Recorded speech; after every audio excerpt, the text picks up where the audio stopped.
Տեղատարապ անձրևները դադար չեն առնում, վնասում են պտղատու այգիներն ու ցորենի դաշտերը։ Հիմա ես պետք է ասենք առաքենք արտերկիր, Ռուսաստան,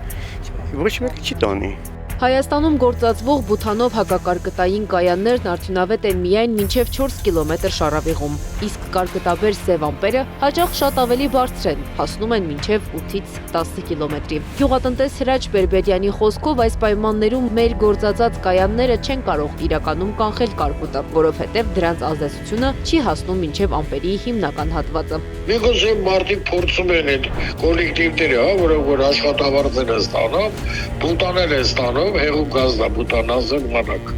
Բայց որ դրանք շատ վատ էֆեկտիվ են, շատ ցածր էֆեկտիվությունն է, դա միանշանակ։ Հակակարկտային կայաններից բացի լավ չեն գործել նաև հեղեղատարները։ Գյուղացիների խոսքով մաքուր չէր, ինչի պատճառով նաև իրենց տունն ու այգին տիղմի ու ջրի մեջ են կորել։ Ոչ, հետևելա պետք։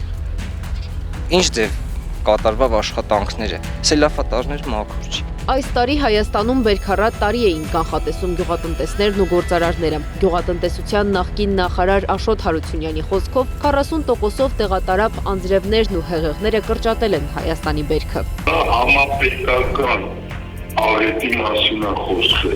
Համապետական աղետ է, բայց մարդիկ մնացել են հոգսերի խնդիրների հետ, բացարձակ միայնակ։ Պտղատու այգիների սեփականատերերը կրկնակի վնաս են կրել։ Ծառերին մնացած բերքն ապրանքային տեսք չունի, վերամշակման գործարաններին պետք է հանձնեն 6-ից 700 դրամի փոխարեն վաճառելով մի քանի անգամ էժան, իսկ գետնին թափվածը անդառնալի կորուստն է, նշում է Հարությունյանը։ Բոլոր գյուղատնտեսության բնակավարի ապրողների սեփականատերերը ոչ ոք էլ այս տարի ապահովագրված չեն,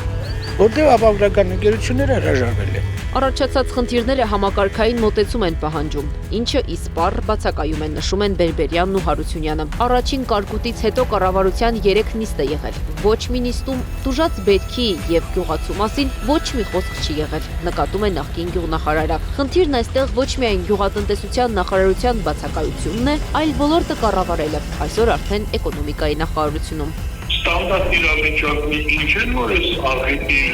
դեպքում օպերատիվ արձագանքեն եւ օպերատիվ լուծումներ իրականացնեն։ Չկա։ Գյուղացին, գործարարն ապահովագրված չեն մեր երկրում, բերքը առավել եւս։ Կարտոֆիլը մասամբ փրկվել, պտղատու ծառերն ու ցորենի դաշտերը խիստ տուժել են։ Այս փուլում քաղաքաբնակները դեռ լավ չեն գիտակցում իրական վտանգը, բերքը պակաս ու թանկ է լինելու։ Տուժած այգիները, անբարեկարգ հեղեղատարները, անարդյունավետ հակակարկտակայաններն ու պետական ոչ օպերատիվ արձագանքը ցույց են տալիս։ Բնության դեմ կռվելը միայն տեխնիկայով հնարավոր չէ, համակարգային լուծումներ ու պատասխանատու վերաբերմունք են պետք, նշում են գյուղատնտեսները։ Ոչ միայն բերքն է կորչում, այլև գյուղացու հավատը հողը մշակելու եւ բերք ստանալու գործընթացում։ Անիա Բաղյան, Մեհեր Դավթյան, Էդիկ Մալաքյան, Գեգամ Ղազարյան, ABC Media։